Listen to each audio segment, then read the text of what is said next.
Ụmụ akwụkwọ ndewo, kedu otu unu mere? Dịka anyị na-ekwu na anyị na-amụgharị ihe ụfọdụ ndị anyị ga-ahụ na bekee.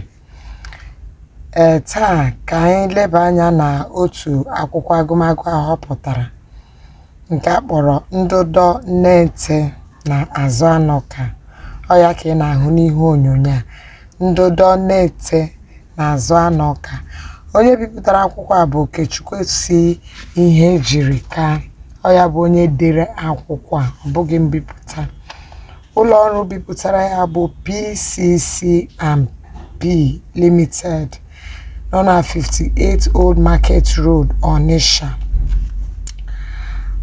Akwụkwọ a ebipụtara ya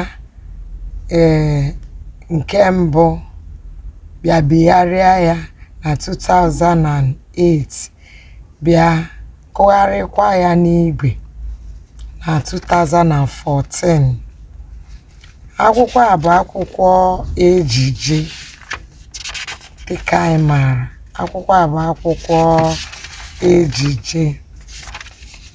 Akwụkwọ a na-akọwakwanụ maka otu ezinụlọ, di na nwunye. Di ya bụ Maazị Azụ Anụ Ọka na nwunye ya bụ Nne-ete. Ha abụọ na-ebi na udo, mana a na-enwekwanụ ọtụtụ ihe ha na-adọ. Ha dọcha ihe ndị a ha na-adọ, ha adịrịkwa n'udo, ya mere eji kpọọ ya ndụdọ. Na mbido akụkọ a anyị hụrụ n'akwụkwọ anyị hụrụ ebe edere ndị nọ n'ime ejije a: Maazị Anụ Ọka na nwunye ya Nne-ete, ọzọ nọ n'enyi, onye chiri echichi ọzọ, eze nwa ọkọnkọ, nze nwa ọkọnkọ, Maazị Nwanganga, Maazị Ibekwe, Maazị Onyiruka, Maazị Gbazuagụ, Onyekwere, otu nwanyị ọha obodo. Akwụkwọ a bidoro site ebe Azụ Anụ Ọka na nwunye ya tetere ụra ụtụtụ wee na-ada nri ha rifọrọ n'abalị n'ọkụ ka ha nwee ike rie ya gawa ubi. Ha nọzi ebe ha na-ada ya n'ọkụ, Maazị Ibekwe akụwa aka n'ụzọ ya bata, ha ezotuo nri ahụ. Maazị Ibekwe kwanụ nwanne Maazị Azụ Anụ Ọka. Nwunye Maazị Azụ Anụ Ọka bụ Nne-ete sizie di ya na ọ ga-amara ihe nwanne ya nwoke ji maka ya bịa.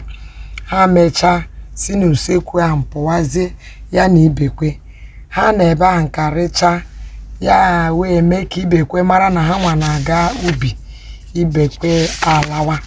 Ka Ibekwe lawara, ha agawazie ubi na-amaghị na nwunye ya erichala nri ahụ.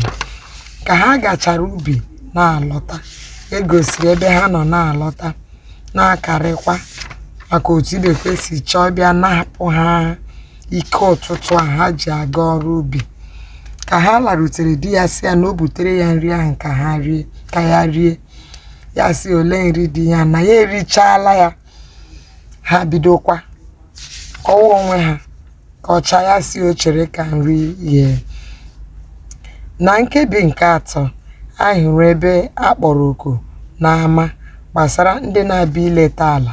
Ha bịaziri ebe ahụ akpọrọ oku, okwu sewere ha maka ụfọdụ ndị nze, ndị chiri echichi na-ekwu na mmanya a na-agbanyere ha n'okuku ha, na mmanya a na-agbanyere ha dị ntakịrị, mezie enwewe nsogbu. Onyiruka na-abara nze nwa ọkọnkọ. Otu a ka ọ bagidere. Kama Azụ Anụ Ọka ga-emechi ọnụ, Azụ Anụ Ọka aghara ụka. Otu a ka Azụ Anụ Ọka si ghọrọ ụka. Onyiruka sizie ya n'oche biri ya, ya si ya wụ onye ụka, nwee ihe ọ ga-eme. N'isi nke anọ anyị hụrụ ebe Maazị Onyiruka jikechara bịa n'ụlọ Maazị Azụ Anụ Ọka wee gwa ya na ya na-aga na mgbago ugwu Awụsa ka ya gaa nye nwa ya ọla nke nna ya nyeburu ya. Ọ maghị na Maazị Onyiruka na-abịa igbu ya egbu. Ya agbaba n'ụlọ ka ya bịa weta ọjị, ka ya weta ihe mere ya ọjị, wepụta ọjị ka ọ gaa were ihe ndị ọzọ.